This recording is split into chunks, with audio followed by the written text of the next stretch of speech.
So I have jumped into one of my previous tutorial projects that was sort of first-person style, exploring a little world just for the sake of not being in a boring plain and box environment.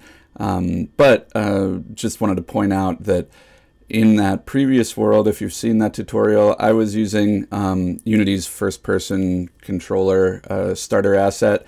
I'm just making that whole asset disabled. I'm leaving it here. They can kind of coexist without making each other mad if we turn one off and turn the other on. So theoretically, I could have XR support in this project, and then if I want to test it without and just use my my first-person style movement, I could uncheck XR origin and the XR device simulator, and honestly probably all the stuff, the interaction manager and the locomotion system. If we just disable that and re-enable the first person, we could be back and forth with that. So in this case, I have my headset plugged in. And so in the last tutorial, we were using the device simulator. But even if you have a headset plugged in, if the device simulator is active, the device simulator will take precedent. So I have turned that one off as well, because I want to see through my headset this time.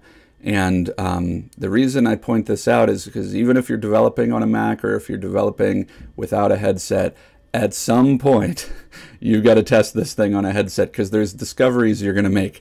One of the earliest discoveries I think you will make is that scale can be deceiving. So in the Unity editor, I thought these controllers seemed like they were maybe a reasonable size, but as I look at them now in the headset, they seem just enormous, just absurd. You know, they're like my whole arm.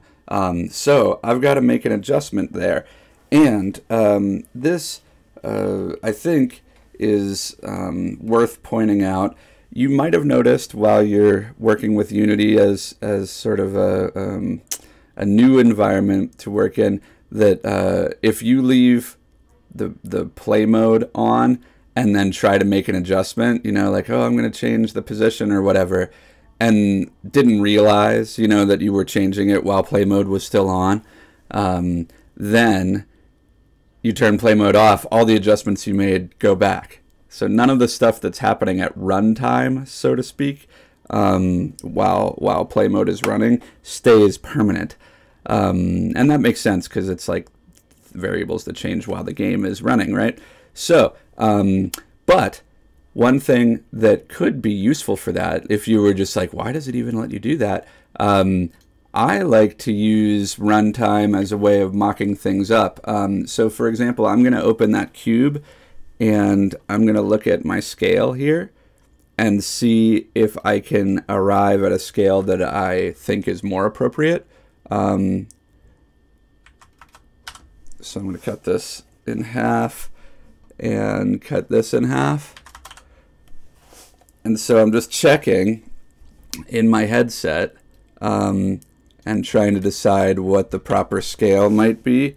And that seems much more like it to me. And I'm just going to take note of those numbers, because it won't save them, but my brain could save them. And then I'll use them when I get back to the regular editor. I guess you could copy the transform as well if your brain can't remember them, if it's more than a couple numbers. But I can remember this, 0.05 and 0.2. So I'm going to change that back in the editor, 0.05. 0.05 and 0.2, and we'll do the same over here. So anyway, that's just a word to the wise that if you're developing without headset, there are certain things, even if you got all the code right and all of your interactions work and everything is just magic all the time, there are some things like scale in relationship to the player's body that really are hard to tell without having the actual headset on.